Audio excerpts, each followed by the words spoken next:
Boa noite a todos. Nós convidamos a igreja para abrir a palavra do Senhor. Primeira carta de João, capítulo 2. Nós faremos a leitura do versículo 24 até o versículo de número 27. Primeira carta de João, capítulo 2, do versículo 24 ao versículo 27. Vamos fazer essa leitura de forma responsiva.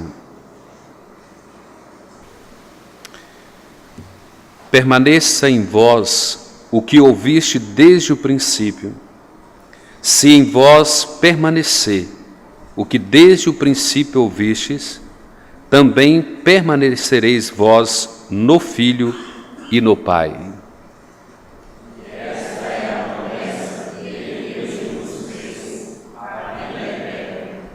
Isto que vos acabo de escrever é acerca dos que vos procuram enganar. Quanto a vós outros, a unção que dele recebestes permanece em vós, e não tendes necessidade de alguém vos ensine, mas com a sua unção vos ensina a respeito de todas as coisas, e é verdadeira, e não é falsa.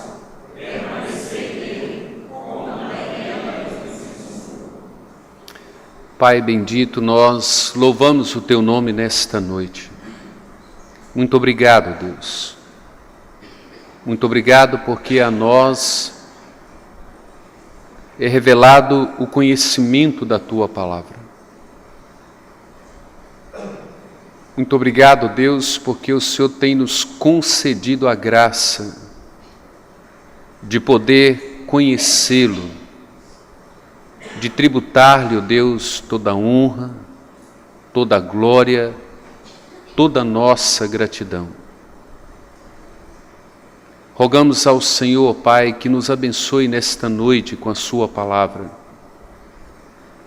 Ó Pai, que o Senhor nos dê o discernimento, o entendimento, a habilidade, a predisposição, para que permaneçamos na Tua palavra, para que permaneçamos, ó Deus, no Teu Espírito, e sejamos guiados, instruídos, alimentados, ensinados pelo Teu Espírito na Tua palavra. Permita, ó Pai, que cada um de nós permaneça no Filho, permaneça no Pai. Permita, Pai, que nós possamos ter a convicção de que nós somos filhos do Senhor, de que nós somos novas criaturas, que nós nascemos de novo, que o Teu Espírito de fato nos regenerou e que Ele mesmo agora, Deus, nos conduz nesse Espírito, nesta palavra, dando evidências, ó Deus, na nossa conduta, na nossa ética, na maneira que nós amamos um ao outro, na maneira que nós servimos uns aos outros, na maneira na qual nós trabalhamos na Tua causa, a maneira pela qual, Deus, nós priorizamos a Tua obra, a Tua igreja. Derrama sobre nós a Tua graça, ó Deus, nesses dias maus, nesses dias, ó Deus, onde o mundo e o homem vai de mal a pior. Conceda graça a cada um de nós nesta noite.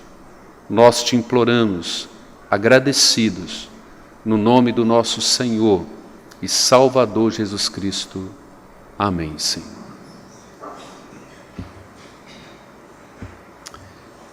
Irmãos, embora algumas afirmativas que nós fazemos em nossos dias, em nossas pregações, em nossos estudos de escola dominical ou nos nossos estudos de quarta-feira são afirmativas que às vezes assombram alguém, assusta e às vezes tira a tranquilidade de alguns, faz com que alguns fiquem inquietos diante de certas afirmativas, diante de certas expressões que nós usamos ao pregar, ao dar estudo, ao lecionar uma lição de escola dominical.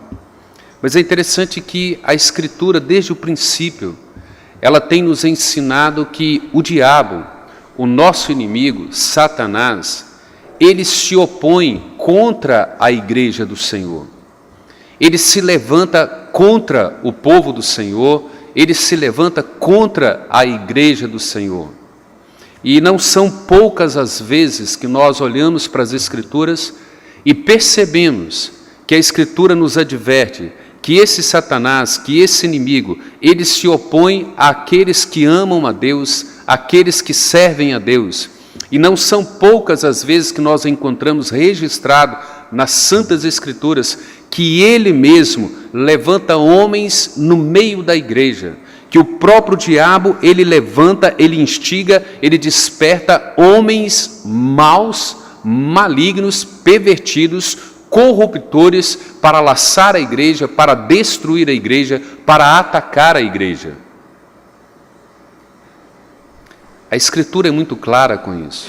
Nós temos citado aqui nos sermões passados, Atos capítulo 20, quando Paulo está ali instruindo os presbíteros em Éfeso, e dizendo que ele dedicou a vida dele ali, trabalhando com aqueles irmãos, anunciando todos os desígnios de Deus, instruindo aquela igreja, instruindo a liderança daquela igreja, fazendo com que aqueles irmãos tomassem conhecimento de todos os mistérios de Deus, de toda a verdade de Deus. E ele diz que durante 3 anos, noite e dia, com lágrimas, ele instruiu.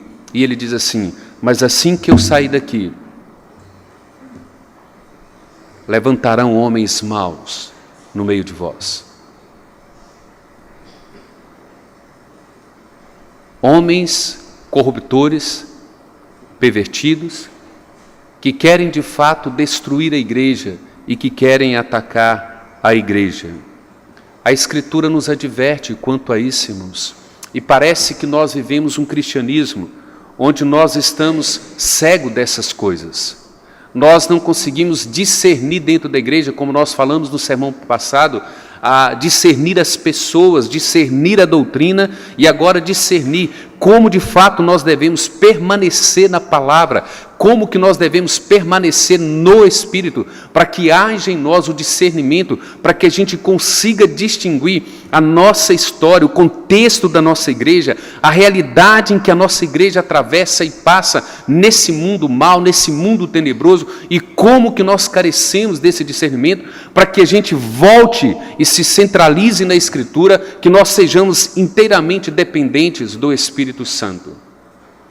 Eu falei em alguns estudos e inclusive no nosso acampamento sobre o nosso analfabetismo bíblico, como que nós somos ruins de conhecimento de Escritura, como que nós conhecemos pouco sobre a Escritura, como que nós não temos o discernimento da parte de Deus para de fato debruçar dentro dessa Escritura e conseguir discernir as verdades da Escritura. Hoje pela manhã, quando nós falávamos sobre a doutrina da Trindade, o Deus triuno, e alguns irmãos disseram: pastor, minha cabeça está a mil. Eu fiquei doidinho, fiquei perdido.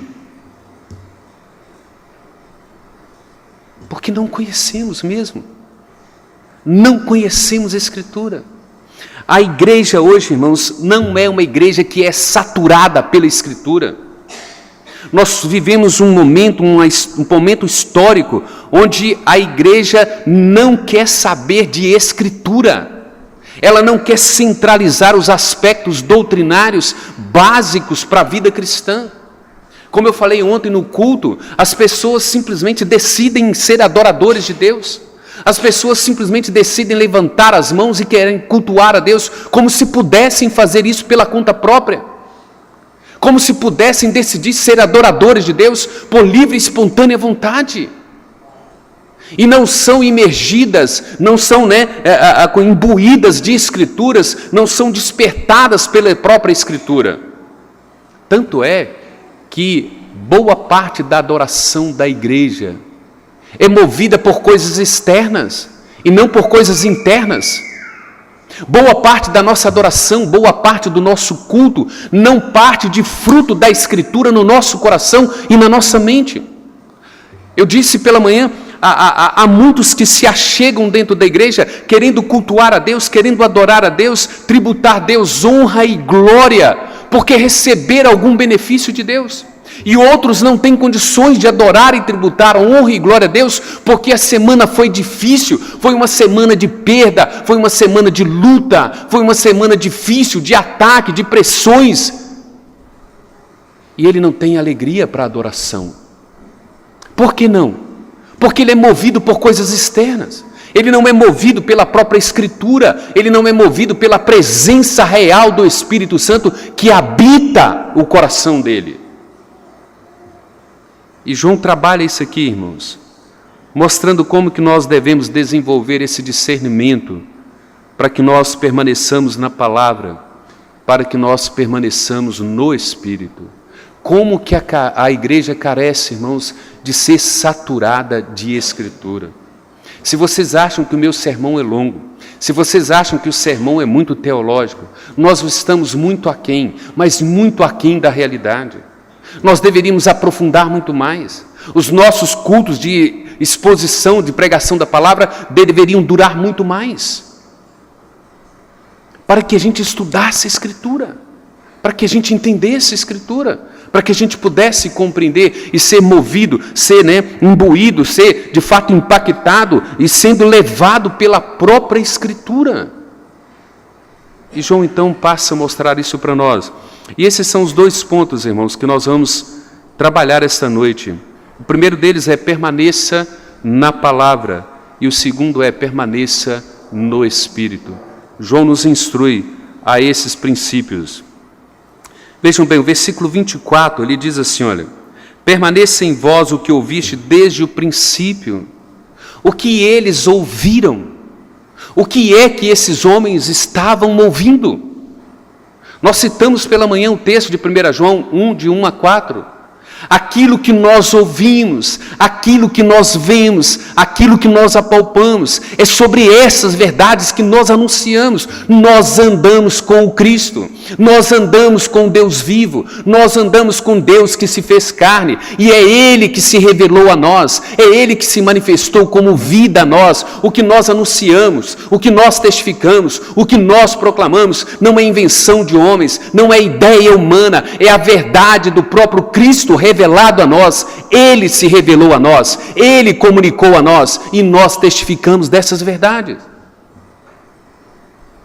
João está dizendo, nós precisamos permanecer naquilo que nós ouvimos, nos ensinamentos dos apóstolos, o Evangelho de Jesus Cristo. Nós precisamos permanecer sobre a verdade da pessoa e da obra de Jesus Cristo, que é o Evangelho. Nós falamos que a igreja precisa pregar o Evangelho, que a igreja precisa fazer missões, que a igreja precisa evangelizar. Como se nós não conhecemos o Evangelho? Se nós não, de fato, administramos o estudo da palavra na nossa própria vida? Como que nós vamos levar uma verdade da qual nós não aprofundamos nela? Os apóstolos estão dizendo, o que nós ensinamos, o que nós anunciamos, o que nós pregamos, é aquilo que nós recebemos diretamente de Cristo. É a palavra de Cristo, é a verdade de Cristo. Nós não anunciamos outra coisa. Nós vamos falar da obra de Cristo. As pessoas acham que vão adentrar o céu simplesmente porque Deus ama essas pessoas. Não. Não é essa a verdade. Porque Deus ama pessoas pecadoras, miseráveis. Ele tem que entregar o filho dele tem que ser crucificado, o filho dele tem que morrer, o filho dele tem que nos substituir, o filho dele tem que pagar o nosso pecado, ele tem que sofrer a ira de Deus sobre ele que era contra nós. Então não é meramente entender que Deus ama, É necessário que nós entendamos a pessoa de Jesus e a obra de Jesus. Vejam bem, permaneça na palavra. 4 pontos para a gente observar. Por que nós temos que permanecer na palavra? Primeiro, porque ela é o fundamento da igreja. Segundo, porque ela promove a nossa unidade em Cristo e no Pai. Terceiro, ela tem a promessa de vida eterna. E quarto, ela nos adverte sobre os enganadores. É a Bíblia que diz para nós, ela nos ensina, ela nos dá o discernimento para nós olharmos para as pessoas, para as ações das pessoas, para as atitudes, para o coração das pessoas e de fato discerni-las. E saber quem é o enganador. Quem de fato está aqui seguindo a Deus, amando a Deus, honrando a Deus e servindo a Deus. É a Escritura que nos ensina, é ela que nos dá o discernimento. Então vejam bem, permaneça na palavra porque ela é o fundamento da igreja.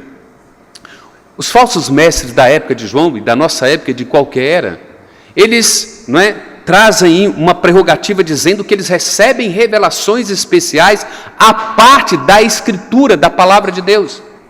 São pessoas que são capazes de dizer que Deus apareceu a eles e falou pessoalmente a eles. O problema é que eles trazem uma revelação que não tem nada a ver com uma escritura, uma verdade que não tem nada a ver, ou suposta verdade que não tem nada a ver com os princípios de Deus. É tudo subjetivo, é tudo filosófico. Pode olhar para essas pessoas que recebem revelações, para as pessoas que fazem pregações, pessoas que dão estudo fora da Escritura, que não são zelosos com a Escritura. E você vai perceber o que está sobrecarregado no ensinamento dele. Pluralismo, relativismo, pragmatismo, é o que domina. Há verdade para todo mundo no estudo dele. Há uma verdade de que Deus ama todo mundo, há uma verdade de que Deus salva todo mundo, há uma verdade de que Deus não manda ninguém para o inferno. São as verdades, nesse pluralismo todo que existe por aí. Existe, a cilada, o engano do relativismo. Como nós falamos na semana passada, cada um tem a sua própria verdade, cada um tem a sua maneira de adorar a Deus, cada um tem a sua maneira de fazer as suas próprias escolhas, cada um tem a sua própria, o seu próprio objetivo, a sua própria maneira de cultuar e de adorar. E quantos de nós não vive arraigado no pragmatismo, porque fizemos coisas que funcionam, coisas que dão certo e parece que elas fazem parte da verdade de Deus, mas não tem nada a ver com Deus. Os apóstolos estavam com Jesus, eles ouviram sobre Jesus, eles ouviram os ensinamentos direto de Jesus, eles viram Jesus fazendo milagre. É isso que eles estão dizendo no primeiro capítulo, o que nós ouvimos, o que os nossos olhos viram, o que as nossas mãos apalparam.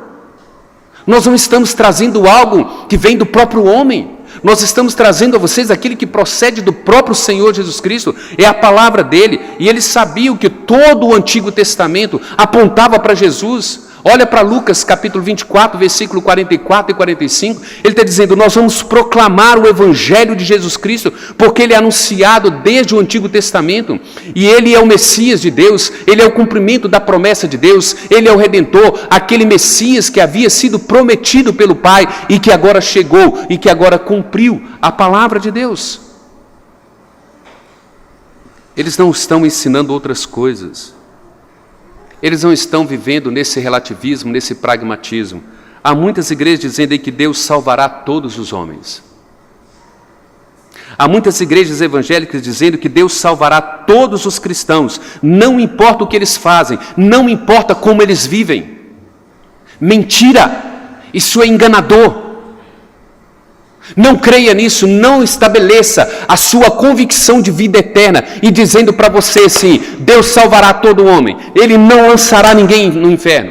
Não fundamente as suas convicções de vida eterna, dizendo assim, eu sou um cristão comprometido com Deus, contudo eu faço o que eu quero e eu vivo da maneira que eu quero. Isso é engano, você será laçado pelo diabo. Porque você precisa estar fundamentado nessa palavra.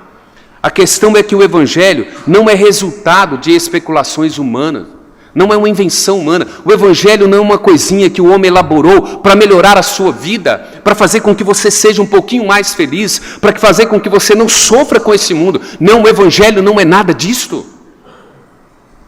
O Evangelho é a verdade de Deus, de como Ele te tira do inferno e como Ele te habilita a viver nesse presente século de forma sensata, justa e piedosa para a glória dEle. O Evangelho é a verdade de um Deus que te resgatou de um estado de mortos em delitos e pecados, para fazer de você uma pessoa nova criatura, santificada, uma pessoa que tem ética, uma pessoa que tem conduta, uma pessoa que tem palavras que edificam, uma pessoa que sabe amar de maneira incondicional, de maneira sacrificial, nesses dias em que nós vivemos.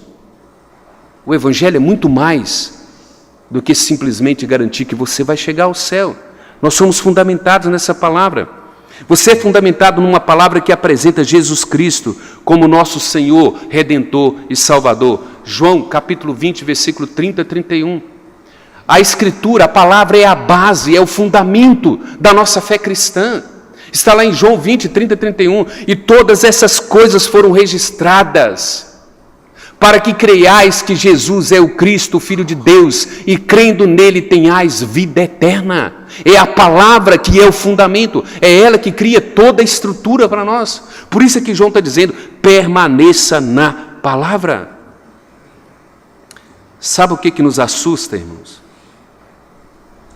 Com esse pluralismo todo que existe no meio da igreja, com todo esse relativismo, com todo esse pragmatismo, observe aqui, olha, o que nos assusta? Cristãos que têm convicção de salvação, mas têm liberdade para mentir. Mentem dia após dia. Isso nos assusta. Pessoas que são capazes de mentir, de inventar, de caluniar, de difamar, de fofocar, e têm convicção de salvação. Isso nos assusta. Isso deveria nos amedrontar. Vejam bem, cristãos que têm convicção de salvação, mas trocam uma ceia do Senhor, sabe por quê? Por um aniversário, por um passeio no shopping. São capazes de trocar a ceia por qualquer outra coisa. Pessoas que dizem que têm convicção de salvação, de vida eterna, não conhecem e não entendem o valor da ceia. Acha que é meramente um simbolismo. E mais, cristãos que têm convicção de salvação, mas rompe a comunhão do corpo de Cristo, não se importam se não amam, não se importam se não vão olhar mais um para o outro, não se importam se vai sentar de um lado e outro de outro, mas tem lá no coração a convicção de que é salvo, mas tem a liberdade para causar o rompimento no corpo de Cristo. E sentem tranquilos, e vão para casa tranquilo, voltam para casa tranquilos, sem peso na consciência. Permaneça na palavra, porque ela promove a nossa unidade em Cristo e no Pai. Veja aí o versículo 24 ainda, ele diz assim: permaneça em vós o que ouviste desde o princípio. Se em vós permanecer o que desde o princípio ouviste, também permanecereis vós no Filho e no Pai. Ele está dizendo assim, se o Evangelho, se essa palavra que você ouviu do Evangelho, do Verbo que se fez carne e que manifestou como vida em nós, se esse Evangelho atingiu o seu coração, se você permanece nele, se você anda de conformidade com ele, se você o abraça, se você vive na dependência dele, ele diz assim, você permanece no Filho e você permanece no Pai. Qual é a probabilidade da gente viver longe do Pai e do Filho?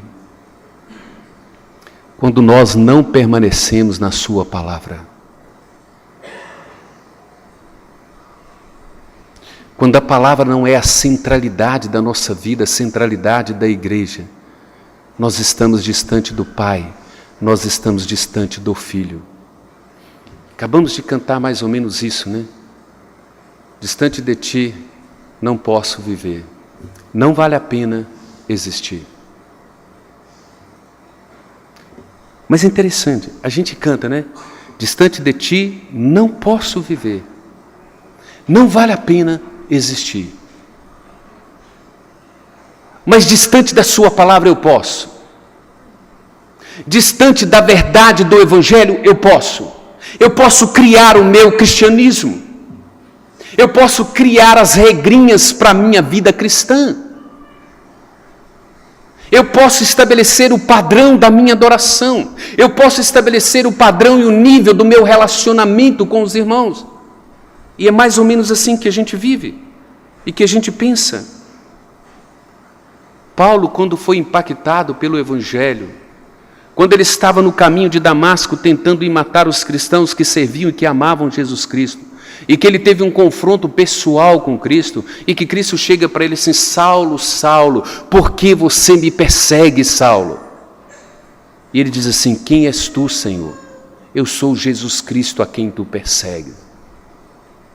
E ele vai dizer em Filipenses capítulo 3, versículo 8, a partir do versículo 7, disse: olha, aquilo que para mim era lucro, aquilo que me fazia sentir o cara, aquilo que achava comigo, né, que eu pensava que eu era o maior cristão, que eu era o maior crente, que fazia de mim uma pessoa maravilhosa, eu considerei isso tudo como perda, como lixo, como escória, porque eu descobri a sublimidade de Cristo, eu achei em Cristo, eu quero ser achado nele, encontrado nele, ele é a preciosidade da minha vida, ele é a razão da minha vida, ele é a razão da minha existência.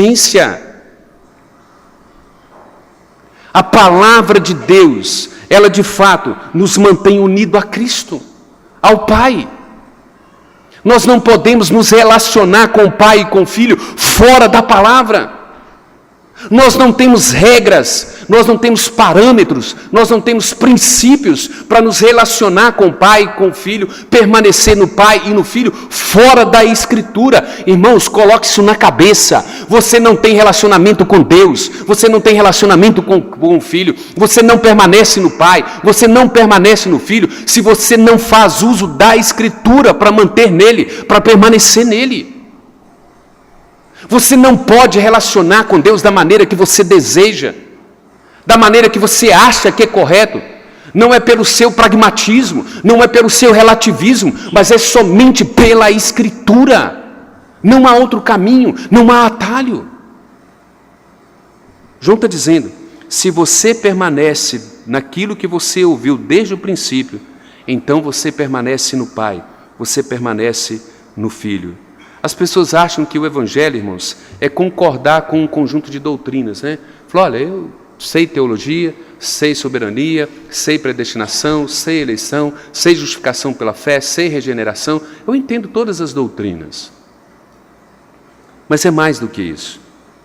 É você, de fato, manter um relacionamento com Deus vivo, com o próprio Jesus Cristo. Para você entender isso, abra João, capítulo 17, Evangelho de João, capítulo de número 17.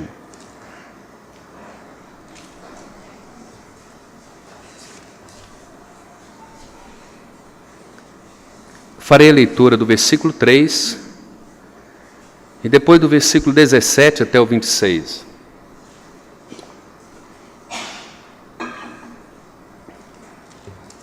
O versículo 3, nós falamos dele sobre amanhã, ou pela manhã, dizendo assim, João 17, 3, e a vida eterna é esta, que te conheçam a ti como Deus único, verdadeiro, e a Jesus Cristo a quem enviaste. Vida cristã, evangelho, é muito mais do que decorar a Escritura, do que entender teologia. É conhecer o Pai, é conhecer o Filho. Agora atente para o versículo 17 até o versículo 26. Ele vai dizer assim, santifica-os na verdade, a tua palavra é a verdade, ó Pai. Assim como tu me enviaste, ó Pai, ao mundo, também eu os enviei ao mundo. E a favor deles eu me santifico a mim mesmo, para que eles também sejam santificados na verdade. Não rogo somente por este, mas também por aqueles que vierem a crer em mim por intermédio da palavra. Observe a partir do versículo 21. A fim de que todos sejam um, como és tu, ó Pai, em mim, e eu em ti. Também sejam eles em nós, para que o mundo creia que tu me enviaste. Eu lhes tenho transmitido a glória que me tens dado, para que sejam um como nós somos, eu neles, tu em mim, a fim de que sejam aperfeiçoados na unidade, para que o mundo conheça que tu me enviaste e os amaste como também amaste a mim.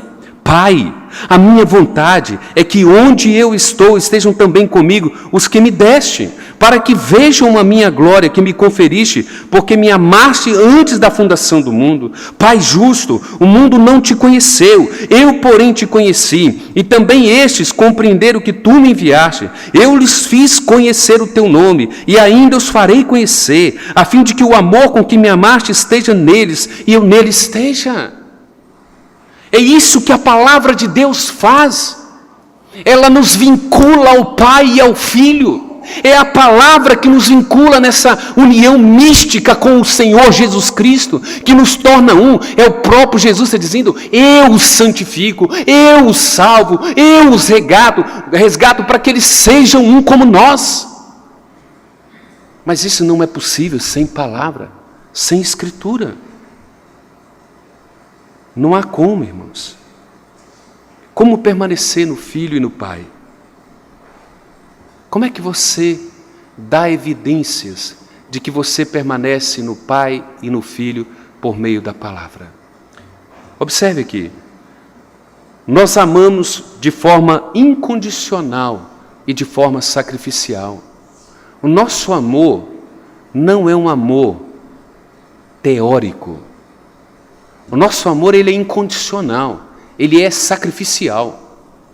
Nós amamos de forma incondicional quem nós não deveríamos amar. Mas nós amamos porque o Pai nos ensinou a amar aqueles que não merecem amor.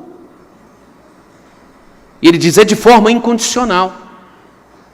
E Ele nos leva a amar de forma sacrificial, porque Ele diz assim, amar as pessoas das quais nós não deveríamos amar, por causa das ações delas, por causa das atitudes dela, por causa da incredulidade dela, por causa da malignidade dela, é preciso aprender a amar de forma sacrificial. Temos que aprender a amar. Como que nós permanecemos no Filho e no Pai? Nós evidenciamos uma conduta, uma ética, para a glória do Pai. A minha vida, a sua vida tem que ter ética, tem que ter conduta, tem que ter comportamento, tem que ter palavras edificadoras, não palavras torpes que saem da nossa boca, para que o Pai seja honrado. Como que nós permanecemos no Filho e no Pai? Nós priorizamos a comunhão do corpo. Eu fico olhando, irmãos, quando a igreja, a liderança da igreja faz o apelo, né, da presença dos irmãos na comunhão com uma igreja, seja nos trabalhos normais, né, rotineiros da igreja, quarta, sexta, sábado, domingo, seja nos trabalhos especiais da igreja, as nossas festividades, os encontros familiares, jantares, acampamentos, né, a nossa ceia de Natal, de Ano Novo. Nós não priorizamos a comunhão do corpo, irmãos.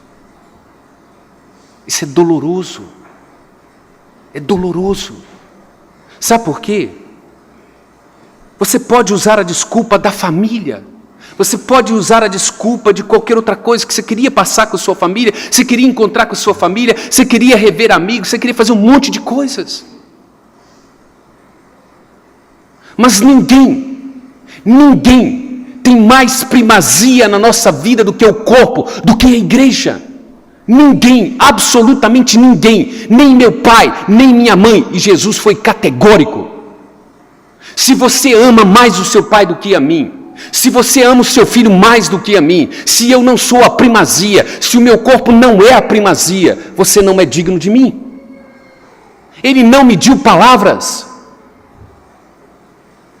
E aqui eu faço uma exortação própria e pertinente, irmãos. Você pode muito bem cear com a igreja e com o corpo, e no outro dia cedo você encontrar com a sua família e almoçar com a sua família. Mas nós não priorizamos. Não é prioridade nossa. Mas a palavra de Deus, ela deveria fazer isso conosco. Se de fato nós permanecemos naquilo que ouvimos. Porque João vai dizer claramente, Isso que nós anunciamos e que nós comunicamos a vós outros é para que mantenhais comunhão conosco. A nossa comunhão é com o Pai e com o Filho. E para que a sua comunhão, a nossa comunhão, seja um gozo completo. Um gozo completo. Permaneça na palavra porque ela tem a promessa da vida eterna. Olha o versículo de 25. E esta é a promessa que Ele mesmo nos fez, a vida eterna. Lembra dos discípulos, quando Jesus está fazendo o sermão dele, praticamente assim, mais ou menos igual a esse, assim, né?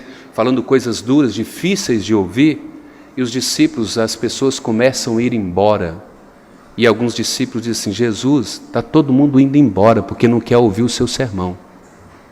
E Jesus disse para eles assim, vocês também querem ir? E eles falaram para Jesus assim, para onde nós iremos? Só o Senhor tem palavras de vida eterna. Para onde nós vamos? Para onde nós vamos? Quando nós falamos da Trindade hoje pela manhã, irmãos, nós estamos muito distante dessa vida eterna. Porque ele diz no João 17,3, a vida eterna é conhecer a Deus e conhecer o Filho. E nós trabalhamos pela manhã, qual é a razão primária que a comunhão, o Pai, o Filho, o Espírito Santo, qual é a razão primária que eles estão planejando a obra da redenção? Por que o Pai ama o Filho e entrega o Filho para morrer? Por que o Filho se dispõe a morrer? Por que o Espírito se dispõe a aplicar a obra redentora? Ele disse aqui no capítulo João 17, para que nós sejamos um, para que nós valorizemos, priorizemos o corpo, o culto, a unidade da igreja, para que nós sejamos pessoas que se relacionam, que convivem, que têm comunhão, que têm a alegria de estarem juntos. Não é simplesmente chamar um ou outro de irmão, não é simplesmente congregar na mesma igreja. Há várias igrejas, N igrejas por aí. O que João está dizendo é, se nós conhecemos a Deus, se nós conhecemos o Filho, nós temos a vida eterna, e a vida eterna é esta, nós comungamos, nós relacionamos, o corpo é prioridade, a nossa união é prioridade, a nossa a irmandade é prioridade, tudo na igreja, no corpo é prioridade. Mas quantos de nós fica distante desta comunhão? Ele diz assim, a boa notícia é que Deus deu essa vida eterna. A vida eterna procede do Pai. Mas ele diz assim, o que é a vida eterna? A vida eterna é conhecer o Pai e o Filho. E é o próprio Pai e o Filho que vai se revelar a nós para que nós o conheçamos, para que nós saibamos quem Ele é. E Ele vai nos ensinando, nos moldando na palavra para que a gente viva como o corpo dele. Pai, a minha vontade é que onde eu estou, eles estejam também. A minha vontade, Pai, que cada um deles, daquele que o Senhor me deu, que eles estejam conosco, que eles se tornem um conosco, que eles formem um único corpo e que nós sejamos um.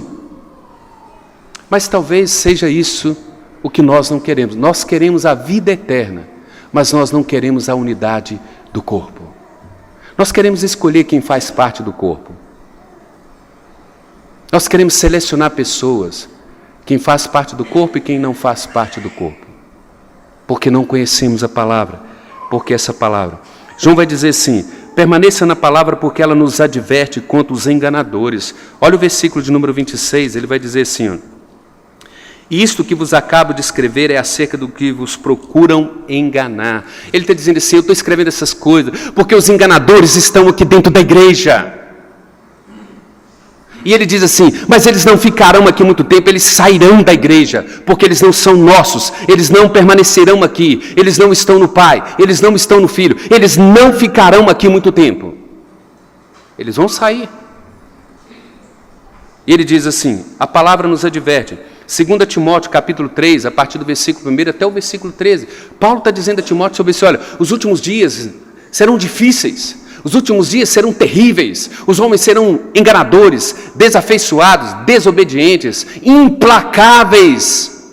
Não mudam, não voltam. Eles ouvem um sermão e não voltam, não recuam, não mudam. São implacáveis, são desobedientes, desafeiçoados ao Pai, são mais amigos dos prazeres do que amigos de Deus. 2 Timóteo 3. E o versículo 13 ele vai dizer assim: mas os homens maus e impostores vão de mal a pior, enganando e sendo enganados. Tito, primeiro capítulo, olha o que ele fala. Ele diz assim: meu irmão, não se ofenda com a pregação do pastor, não se ofenda com a exortação do presbítero. Isso é papel do pastor, isso é papel do presbítero, confrontar, exortar, repreender, chamar a atenção, chamar a ovelha de volta. Ele diz assim, versículo de número 9, o presbítero, o pastor, ele precisa ser apegado à palavra fiel, que é segundo a doutrina, de modo que ele tenha poder tanto para exortar pelo reto ensino, como para convencer os que o contradizem. É papel do pastor, do presbítero, olhar no olho da ovelha e confrontá-lo, exortá-lo, repreendê-lo. Volta, você está trilhando um caminho errado. Olha o versículo de número 16 de 1 Tito. Primeiro capítulo de Tito, versículo 16. No tocante a Deus, eles professam conhecê-lo, entretanto, o negam por suas obras. É por isso que são abomináveis, desobedientes, reprovados por toda boa obra. Irmãos, Tito não brinca. Tito é curto e grosso. É assim que ele está dizendo. O líder da igreja, o pastor, o presbítero, ele tem que ser apegado à palavra, ele tem que compreender a palavra para confrontar esses que não querem, que confessam seguir a Deus, contudo são desobedientes, são desafeiçoados. Não se canse do evangelho, permaneça na palavra, seja saturado com a palavra, deixe a palavra inundar a sua vida, impactar a sua vida, transformar a sua vida. Segundo ponto, irmãos, permaneça no Espírito. João nos dá aqui, irmãos, 3 propósitos no versículo de número 27. Ele explica, a razão pela qual nós devemos permanecer na palavra e no Espírito. Depois ele nos conforta sobre essa presença do Espírito em nós e depois ele alerta, cada um de nós com respeito a esses lobos vorazes, a esses enganadores, a esses que não se sujeitam à palavra. Vejam bem, olha, ele explica que a razão pela qual eles permanecem na verdade não se deve a nenhum deles. Versículo 27, olha, quanto a vós outros, a unção que dele recebeste. João está dizendo assim, olha, cada um de nós foi ungido pelo Pai, com uma presença do Espírito Santo dentro de nós. Ele diz assim, a você foi dado o Espírito Santo para que você compreenda a Escritura, para que você entenda a Escritura. O Espírito Santo habita em você, permaneça nesse Espírito e ele há de te instruir, ele há de te dirigir na própria palavra. Ele diz assim, isso é um dom gracioso de Deus, ele nos dá o Espírito Santo. Ele nos dá a unção para que nós saibamos compreender a Escritura, para que nós saibamos entender a Escritura, discernir a Escritura. Por isso é que nós temos que permanecer nesse Espírito. O que nos mantém de pé não somos nós, irmãos, mas é o Espírito Santo, é a palavra de Deus que nos permanece de pé, para que nós não caiamos. Nenhum de nós tem suficiência própria, nenhum de nós tem habilidade própria, nenhum de nós tem recurso próprio. Ele diz assim, a nós foi dada a unção para que nós saibamos, para que nós conheçamos o Pai e o Filho. Ele diz, olha, quanto a vós outros, a unção que dele recebeste, permanece em vós, e não tendes necessidade que alguém vos ensine. Mas como a sua unção vos ensina a respeito de todas as coisas, e é verdadeira, e não é falsa, permanecei nele, como também ele vos ensinou. João vai nos ensinar isso no capítulo 14 do Evangelho, capítulo 16. Ele fala aí sobre o conforto, que essa palavra no Espírito nos dá. Como que o Espírito usa a Escritura para trazer conforto ao nosso coração. Ele diz assim, olha, o conforto nunca deve nos fazer baixar a guarda, mas buscar o conhecimento de Deus, o conhecimento de Cristo. É preciso chegar à perfeita varonilidade de Cristo. É preciso deixar de ser meninos e ser jogado pelos ventos para lá e para cá. É preciso alcançar a maturidade cristã, a maturidade teológica, a dependência do Espírito Santo, para que a gente seja edificado, para que o corpo cresça bem ajustado, consolidado, sendo corpo, sendo a primazia de Cristo, porque Ele é a cabeça do corpo. E quem é que vai nos ensinar isso? O Espírito Santo na palavra. Ele só usa a palavra. 1 Tessalonicenses capítulo 2, versículo 13, fala que aqueles da Macedônia, ou aquele da igreja de Tessalônica, eles receberam uma palavra de Deus não como palavra de homens, mas como palavra de Deus em poder do Espírito Santo. Irmãos, aquilo ali é precioso. Abra lá a primeira carta depois, de Tessalonicenses, primeiro capítulo, e dá uma lida. O que é que Paulo está falando sobre esses crentes da Tessalônica?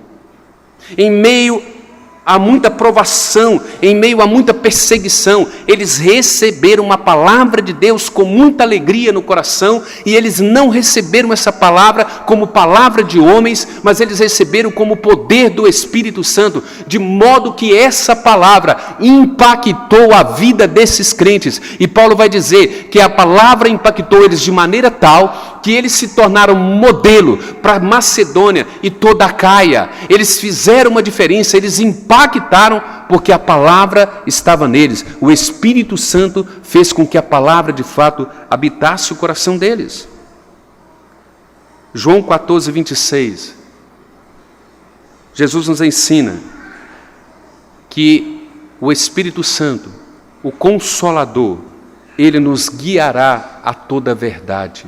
Ele nos ensinará a toda a verdade. João capítulo 16, versículo 13 a 15, que foi lido aqui na nossa liturgia pelo presbítero Egídio.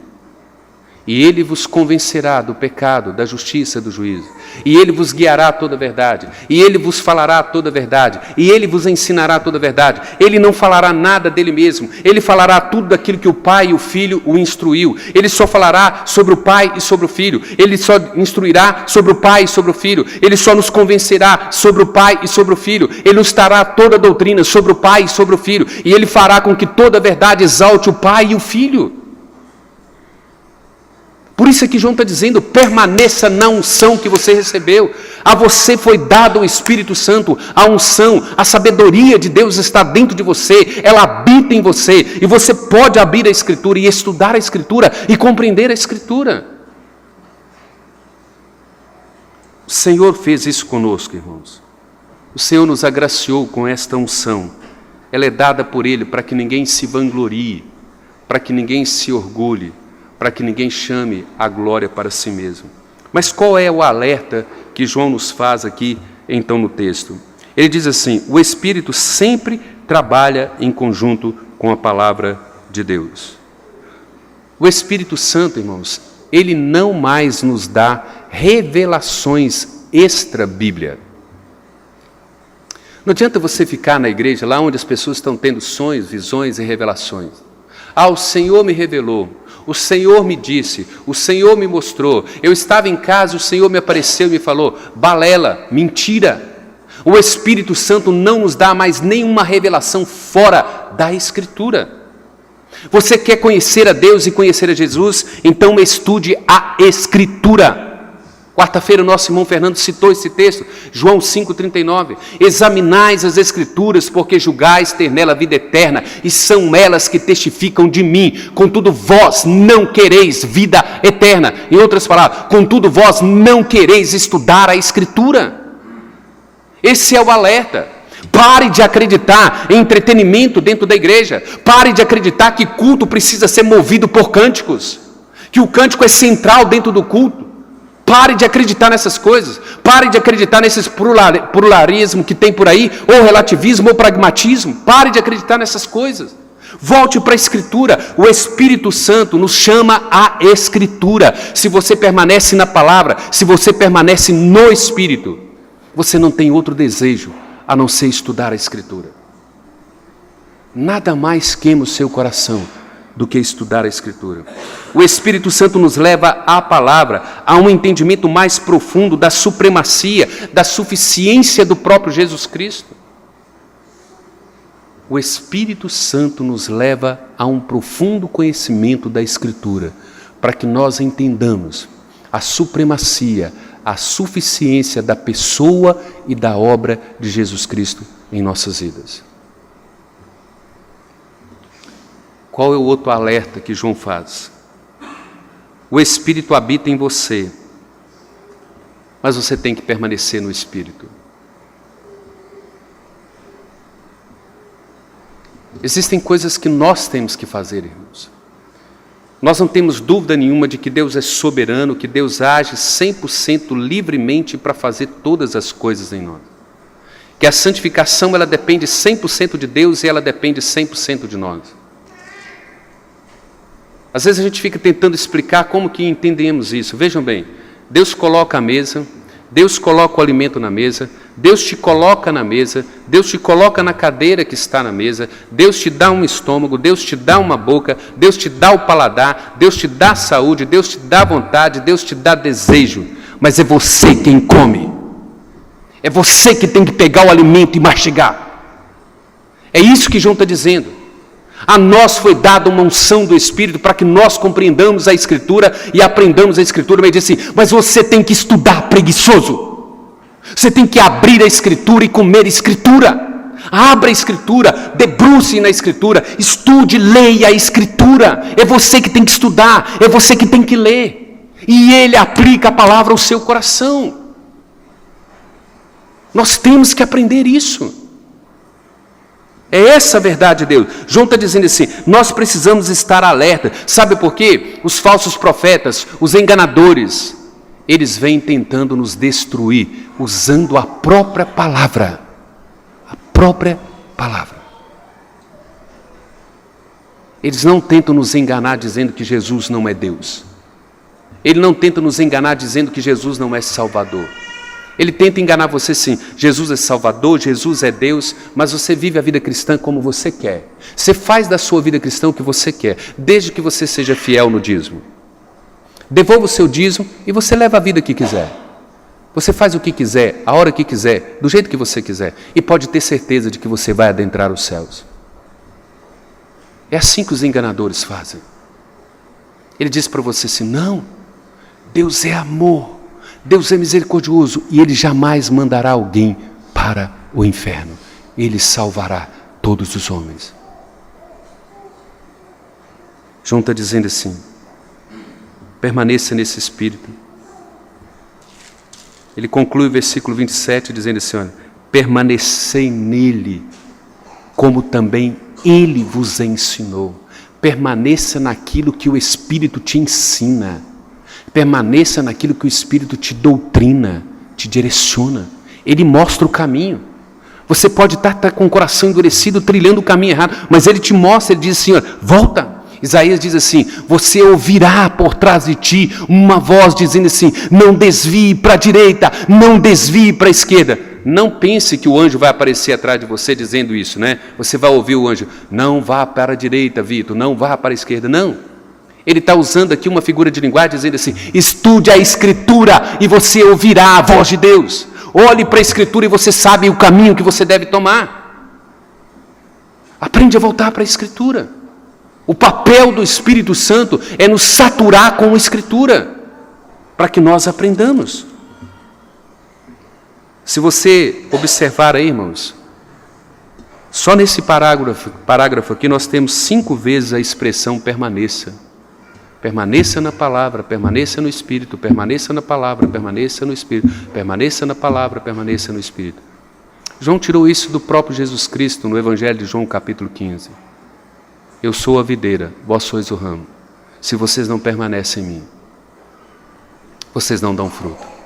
E se vocês não dão frutos, eu corto vocês e lanço fora.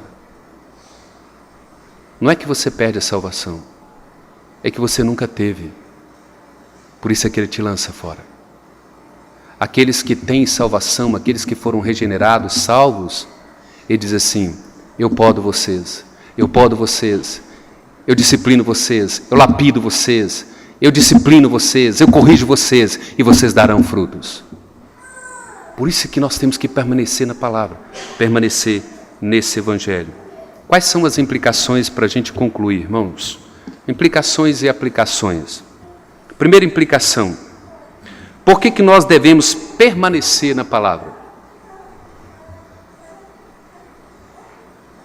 Por que a palavra precisa ser primazia na nossa vida? Deixa eu dar aqui as sugestões para você. Ela é o fundamento da igreja, ela promove a nossa unidade com o Pai e com o Filho, ela tem a promessa de vida eterna, ela nos adverte contra os enganadores. Por isso é que nós temos que permanecer na palavra, conhecer essa palavra. O que fazer contra esse pluralismo, relativismo e pragmatismo? O que nós vamos fazer com essas vertentes, com essas heresias, com esses enganos dentro da igreja? Você ouviu, você tem plena convicção de que você é eleito, de que você está salvo, de que você vai para o céu, mas você tem liberdade para continuar mentindo. Você tem liberdade para simplesmente negligenciar a ceia quando você quer, o dia que você quer e a hora que você quer. Não, hoje é ceia lá na igreja, mas não estou muito interessado. Eu tenho outro compromisso. Você tem convicção de salvação, de vida eterna, mas você não se preocupa quando você provoca rompimento no corpo de Cristo. Cuidado, irmãos. Terceira implicação: todo cristão tem unção e deve permanecer na palavra e no Espírito. Se você foi regenerado um dia, você nasceu de novo, você tem a unção, você então permanece na palavra e no Espírito. Isso é dádiva de Deus a você. Quais são as implicações então para mim e para você? Permaneça na palavra e no Espírito. Saia daqui decidido e fala: olha, eu preciso permanecer na palavra e no Espírito. Caso contrário, eu não estou no Filho e eu não estou no Pai.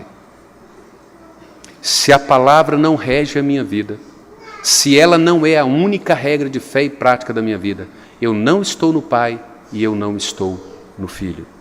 Segundo, não faça da sua convicção de salvação uma liberdade para mentir, para trocar a ceia, para romper com o corpo.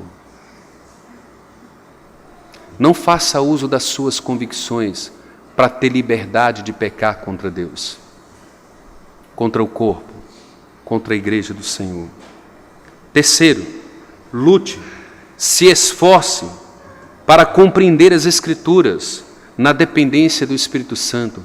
João diz que essa unção está dentro de você, ela habita você.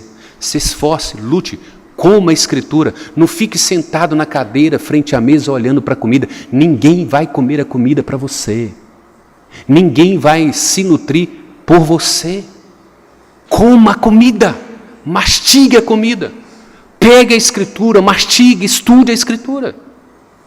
Quarto, faça como Paulo. Eu considerei todas as demais coisas como perda, como lixo, como escória, por causa da sublimidade de Cristo. Para ser achado nele, para ser encontrado nele, na justiça dele, no amor dele e na glória dele. Vamos curvar as nossas cabeças e vamos orar, irmãos. Pai amado, nós o exaltamos nesta noite. Nós queremos te agradecer, ó Deus, porque a tua palavra, ela é viva, ela é eficaz.